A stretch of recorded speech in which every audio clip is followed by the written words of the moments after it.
Assalamualaikum warahmatullahi wabarakatuh. Alhamdulillahi nahmaduhu wa nasta'inuhu wa nastaghfiruh wa na'udzu billahi min syururi anfusina wa min sayyiati a'malina may yahdihillahu fala mudhillalah wa may yudlilhu fala hadiyalah. Asyhadu an la ilaha illallah wahdahu la syarikalah wa asyhadu anna Muhammadan abduhu wa rasuluhu la nabiyya ba'da.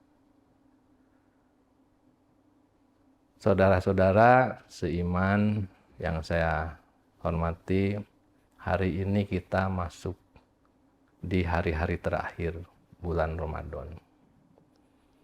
Tidak ada satu bulan yang ditunggu-tunggu oleh semua orang gitu ya. Bahkan kita mungkin masih ingat 2 bulan yang lalu kita memohon kepada Allah untuk disampaikan kepada bulan Ramadan dengan berdoa, Allahumma barik lana fi Rajab wa Sa'ban wa balighna Ramadan. Dengan mengucurkan air mata, kita memohon kepada Allah untuk disampaikan ke bulan Ramadan. Bahkan kalau kita mundur lagi setahun ke belakang, di akhir bulan Ramadan yang lalu, dalam kondisi kita berpuasa, berdoa juga untuk disampaikan kepada bulan Ramadan yang akan datang. Di hari-hari terakhir Ramadan, kita memohon kepada Allah sambil menitikkan air mata untuk disampaikan lagi kepada bulan Ramadan di tahun yang akan datang. Nah, hari ini kita sudah sampai di bulan Ramadan. Bahkan sudah sampai di ujung bulan Ramadan. Tentu saja ini merupakan nikmat yang sangat besar bagi kita. Nikmat yang tidak terkira.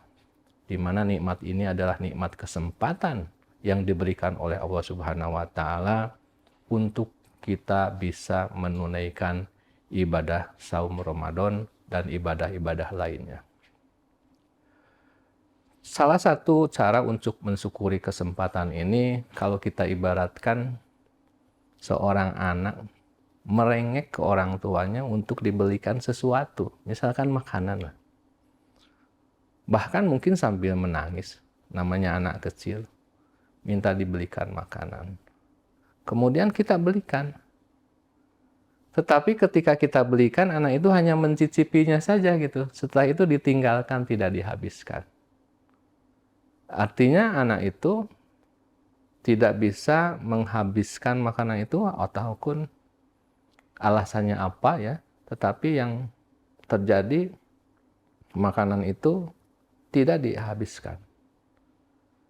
Bahkan ditinggalkan gitu ya. Tentu saja orang tua yang menghadapi anak seperti itu, ketika anak itu minta makanan yang sama, tentu saja akan berpikir ulang kan, orang tua itu.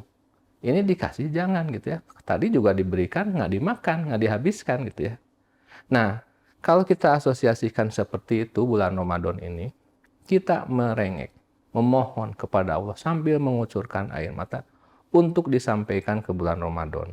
2 bulan yang lalu, di saat menjelang puasa, atau 1 tahun yang lalu. Dan sekarang kita sudah masuk.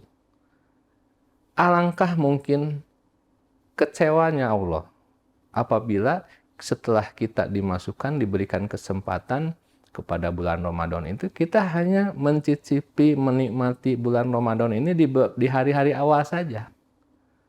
Fenomena yang terjadi, masjid-masjid di awal bulan Ramadan membludak penuh. Bahkan sampai ditambah ruangan atau naungan. Karena memang jamaahnya tidak muat. Tetapi setelah pertengahan bulan Ramadan, masjidnya menjadi membesar. Hanya tinggal 2-3 saf saja. Atau bahkan di hari-hari terakhir, lebih disibukkan lagi dengan aktivitas menjelang mudik, persiapan lebaran, dan lain-lain, sehingga kita lupa. Jadi sebetulnya banyak sekali orang yang sudah diberikan kesempatan masuk ke bulan Ramadan hanya mencicipi di awalnya saja. Tidak sampai tuntas, tidak sampai habis kalau makanan itu. Saudara-saudara muslimin muslimat rahimakumullah. Dari rangkaian surat Al-Baqarah ada ayat yang memerintahkan kita untuk melaksanakan ibadah saum Ramadan. Ayat 183 dan seterusnya. Tapi mungkin saya akan soroti ayat yang selanjutnya, yaitu ayat 186. Saya di sini membawa catatan kecil surat Al-Baqarah ayat 186. A'udzubillahi minasyaitonirrajim. Bismillahirrahmanirrahim. Wa idza sa'alaka ibadi anni fa inni qarib. Ujibu da'wata da'i idza da'an falyastajibuli wal yu'minu bi la'alahum yarsudun.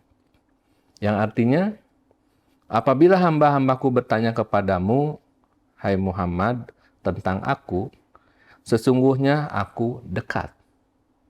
Aku mengabulkan permohonan orang-orang yang berdoa. Apabila berdoa kepadaku, maka hendaklah mereka memenuhi perintahku. Dan kuberikan keimanan kepadaku agar mereka selalu berada dalam kebenaran. Di ujungnya itu, hendaklah mereka memenuhi perintahku dan beriman kepadaku agar mereka selalu berada dalam kebenaran. Nah, berbicara tentang kebenaran, ada 3 kebenaran yang ada di lingkungan kita, di sekitar kita. Yang pertama adalah kebenaran yang sifatnya persepsi. Sesuatu yang tidak benar jika terus-menerus disampaikan, diulang-ulang, dipersepsikan menjadi benar. Dan seolah-olah menjadi benar. Kemudian ada yang namanya kebenaran relatif. Jadi kebenaran itu terbatas di kurun waktu tertentu. Misalkan teori-teori tentang akademis, ya, kemudian peraturan ataupun regulasi yang lain yang berlaku di masanya saja. Setelah lewat masanya atau sudah ada penggantinya, teori tersebut akan ditinggalkan. Peraturan tersebut akan ditinggalkan. Karena memang sifatnya relatif. Jadi kebenaran hanya berlaku di waktu tertentu. Nah, kemudian yang dimaksud dalam ayat 186 ini, surat Al-Baqarah, adalah kebenaran yang hakiki. Kebenaran yang hak. Kebenaran yang hak itu datangnya dari mana? Yaitu dari Allah sendiri, berasal dari wahyu.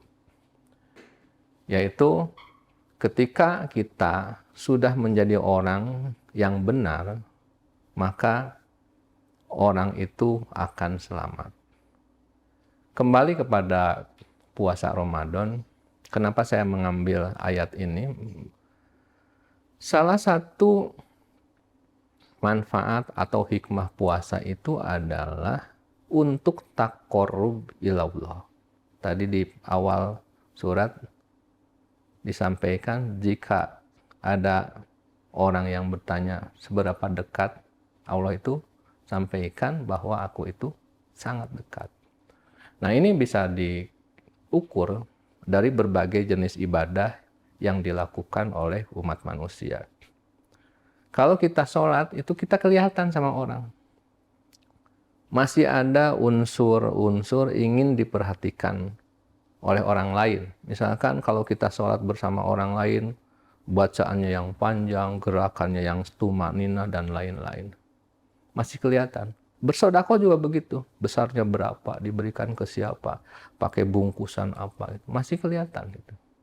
Tetapi yang namanya puasa itu betul-betul antara hamba dengan Sang Khalik. Tidak ada orang yang tahu.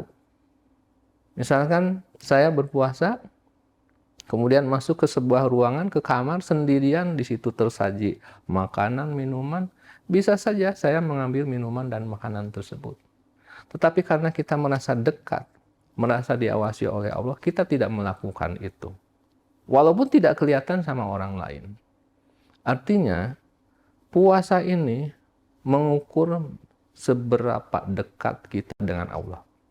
Seberapa besar diri kita selalu didampingi oleh Allah. Selalu diawasi oleh Allah. Makanya tidak ada orang yang berpuasa masuk ke kamar sendirian, nggak ada yang lihat, minum dulu, kemudian keluar lagi pura-pura puasa gitu. Tidak ada. Insya Allah kalau orang-orang yang sudah dekat kepada Allah, yang imannya kuat, tidak akan melakukan itu. Jadi artinya di sini bahwa salah satu hikmah bagi orang yang berpuasa itu semakin mendekatkan diri kepada Allah. Nah, dengan dekat kepada Allah, maka orang itu akan terjaga perilakunya untuk selalu dalam keadaan benar. La'alakum yarsudun. Nah, ketika kita sudah dalam keadaan yang benar, benar yang sebenarnya, bukan benar persepsi, bukan benar relatif, tetapi benar yang hakiki, maka dapat dipastikan orang tersebut akan selamat. Karena Islam sendiri adalah Islam agama yang mengajarkan keselamatan. Selamat di mana? Selamat di dunia, selamat di akhirat. Jadi dapat disimpulkan, di sini saya membuat catatan kecil.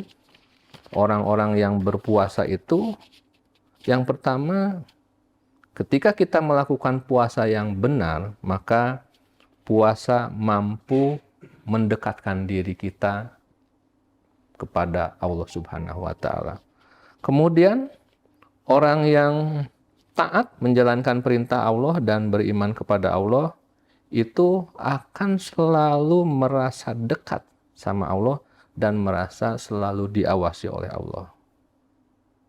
Dan yang ketiga, doa orang-orang yang dekat sama Allah tentu saja akan diijabah. Nah, sekarang waktunya kita untuk lebih dekat lagi kepada Allah. Allah sangat menyukai orang yang mendekat kepadanya. Jika seorang hamba berjalan mendekati Allah, maka Allah itu akan berlari menghampiri kita. Allah itu lebih jauh, lebih cepat mendekatkan diri kepada kita dibanding umatnya. Kalau kita berjalan kepada Allah, Allah itu akan berlari kepada kita. Nah, di saat yang sangat mulia ini, di penghujung bulan Ramadan, kita tingkatkan. Karena kalau kita sudah dekat dengan Allah, maka apapun yang diperintahkan Allah, dengan ikhlas kita akan melaksanakannya. Dengan sungguh-sungguh. Karena memang kita sudah merasa bersama Allah. Dan Allah akan selalu menyertai kita. Dan kita merasa selalu disertai oleh Allah. Kemanapun, dimanapun kita berada. Apapun yang kita lakukan, apapun yang kita ucapkan, apapun aktivitas kita, kita merasa senantiasa diawasi oleh Allah karena Allah itu begitu dekatnya dengan kita. Jamaah kaum muslimin muslimat rahimakumullah, itu sedikit catatan kecil yang dapat saya sampaikan pada kesempatan ini. Mudah-mudahan ada manfaatnya. Waktu yang tinggal sedikit lagi, ayo kita manfaatkan sebaik-baiknya untuk semakin dekat kepada Allah dengan berbagai aktivitas yang baik itu yang sifatnya ritual maupun aktivitas-aktivitas lain yang sifatnya tugas keseharian kita sebagai akademisi ataupun sebagai mahasiswa atau sebagai tendik dan apapun aktivitas kita. Semua kita niatkan untuk semakin mendekatkan diri kepada Allah. Insya Allah, orang yang dekat dan merasa diawasi oleh Allah, maka perilakunya akan selalu benar. Dan apabila manusia itu sudah berada di koridor yang benar, sudah inline, on the track ya, maka dapat dipastikan kita lurus menuju ke surganya Allah Subhanahu wa Ta'ala. Billahi taufiq wal hidayah. Wassalamualaikum warahmatullahi wabarakatuh.